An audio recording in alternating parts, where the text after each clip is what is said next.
Welcome back. پاک فوج کے ترجمان لیفٹیننٹ جنرل احمد شریف چودھری نے کہا ہے کہ مارکہ حق میں بھارت پاکستان کا کوئی بھی طیارہ نہیں گرا سکا۔ امریکی جریدے بلومبرگ کو انٹرویو میں انہوں نے بتایا، ہماری فوجی ترقیاتی حکمت عملی ہمیشہ مؤثر اور کارگر پلیٹ فارمز اور اندرونی پاکستانی ٹیکنالوجی کو شامل کرنا رہی ہے۔ D G I S P R نے کہا، ہم ہر قسم کی ٹیکنالوجی چاہے وہ خود ساختہ ہو یا مشرقی اور مغربی، اس کے حصول کے لیے تیار رہتے ہیں، مگر پاکستان بھارت کے ساتھ ہتھیاروں کی دوڑ میں شامل نہیں ہے۔ پاکستان نے کبھی بھی اعداد و شمار حقائق سے کھیلنے یا چھپانے کی کوشش نہیں کی۔ انٹرویو کے دوران director general I S P R نے مارکہ حق میں پاکستانی ہتھیاروں بشمول پاکستانی افواج میں شامل چینی پلیٹ فارمز کی مؤثر کارکردگی کی توثیق کی۔ پاکستان کا بھارت کو کرارا جواب۔ اقوام متحدہ میں پاکستان کے فرسٹ سیکریٹری سرفراز احمد گوہر نے بھارت کو آئینہ دکھا دیا۔ اجلاس سے خطاب میں انہوں نے کہا، بھارت مقبوضہ جموں و کشمیر میں اپنے خوفناک ریکارڈ سے توجہ ہٹانے کی کوشش کر رہا ہے۔ حقیقت یہ ہے کہ جموں و کشمیر بھارت کا اٹوٹ انگ نہیں بلکہ ایک متنازع علاقہ ہے، جسے اقوام متحدہ کی سلامتی کونسل کی قراردادوں نے واضح طور پر تسلیم کیا ہے۔ Remarks are an attempt to deflect attention from its appalling record in the occupied territory of Jammu and Kashmir. The fact remains that Jammu and Kashmir is not an integral part of India. It is a disputed territory as affirmed by Security Council resolutions which call for a United Nations supervised plebiscite. The theme of today's debate, women, peace and security, is painfully relevant to occupied Jammu and Kashmir. For decades, women there have endured the worst form of violence, rape, harassment, arbitrary detention and collective punishment at the hands of Indian occupation forces. Their plight deserves this council's attention. Shikarpur میں railway line کو دھماکہ خیز مواد سے اڑا دیا گیا۔ راولپنڈی سے کوئٹہ جانے والی جعفر ایکسپریس کی 5 بوگیاں پٹری سے اتر گئیں۔ 6 مسافر زخمی ہوئے جنہیں قریبی اسپتال منتقل کر دیا گیا۔ دہشت گرد کا واقعہ سلطان کوٹ ریلوے اسٹیشن کے قریب پیش آیا۔ سیکیورٹی ذرائع کے مطابق ریلوے لائن کو دھماکے سے اڑانے میں کالعدم BLA ملوث ہے۔ پولیس نے علاقے کو مکمل طور پر گھیرے میں لے کر شواہد اکٹھے کر لیے۔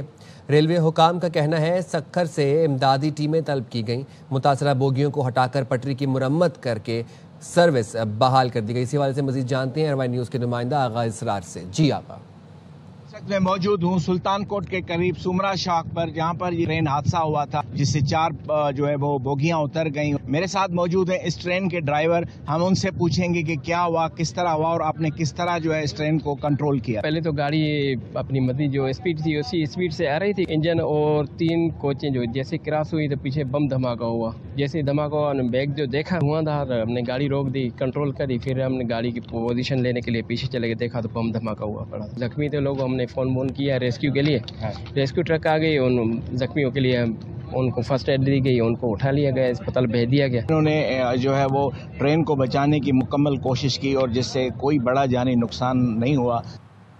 وزیر اعظم شہباز شریف سے کوالالمپور میں ملیشین بزنس گروپ گوبی پارٹنرز کے وفد نے ملاقات کی۔ گوبی پارٹنرز کے وفد نے پاکستان میں ای کامرس اور فائنینشیل ٹیکنالوجیز کے شعبے میں اشتراک میں گہری دلچسپی کا اظہار کیا۔ وزیر اعظم نے اسٹارٹ اپ ایکو سسٹم پر گوبی پارٹنرز کے اعتماد کو خوش آئند قرار دیتے ہوئے کہا، پاکستان اور ملیشیا کے درمیان اقتصادی اور تجارتی شعبوں میں تعاون بڑھانے کی بے پناہ استعداد موجود ہے، جس کے لیے دونوں فریق بھرپور کام کر رہے ہیں۔ وزیر اعظم نے کہا، خصوصی سرمایہ کاری سہولت کونسل بیرونی سرمایہ کاروں کو ہر قسم کی سہولیات کی فراہمی کے لیے کوشاں ہیں۔ ایک پائیدار اسٹارٹ اپ ماحولیاتی نظام کی تعمیر کے لیے بین الاقوامی اور ملکی سرمایہ کاروں کو متحرک کرنا ہماری ترجیح ہے۔ ملیشیا میں وزیر اعظم شہباز شریف کو PhD کی اعزازی ڈگری دینے کی تقریب ہوئی۔ شہباز شریف نے کہا، بین الاقوامی اسلامی یونیورسٹی آف ملیشیا سے ڈاکٹریٹ کی اعزازی ڈگری حاصل کرنا اعزاز ہے۔ ہمیشہ خلوص نیت اور ثابت قدمی کے ساتھ عوام کی خدمت کرتا ہوں۔ آج امت مسلمہ کو تنازعات، غربت اور باہمی انتشار جیسے چیلنجز کا سامنا ہے۔ ہماری ذمہ داری ہے نوجوانوں کو انسانیت کی خدمت کے لیے مواقع فراہم کریں۔ Humbly receive the honorary doctorate of leadership and governance from this great seat of learning, International Islamic University of Malaysia. For over 4 decades, devoted my humble services to serve the cause of the people of Punjab as their public servant, and now as Prime Minister of Pakistan and in the line of duty. Despite my human failings, I tried my best to serve the people. Today, the Muslim Ummah confronts formidable challenges, conflicts, poverty, disunity, and more than ever, it is in these testing times that we need to hold on together to our values and ethics guided by our religion, Islam, to be able to reclaim our lost place in the community of nations. Pakistan, like your great country, our brotherly country, second home Malaysia, is blessed with a very young population. Therefore, our responsibility as servants and as leaders is to provide them the right platforms to serve the cause of suffering humanity with compassion and with great commitment.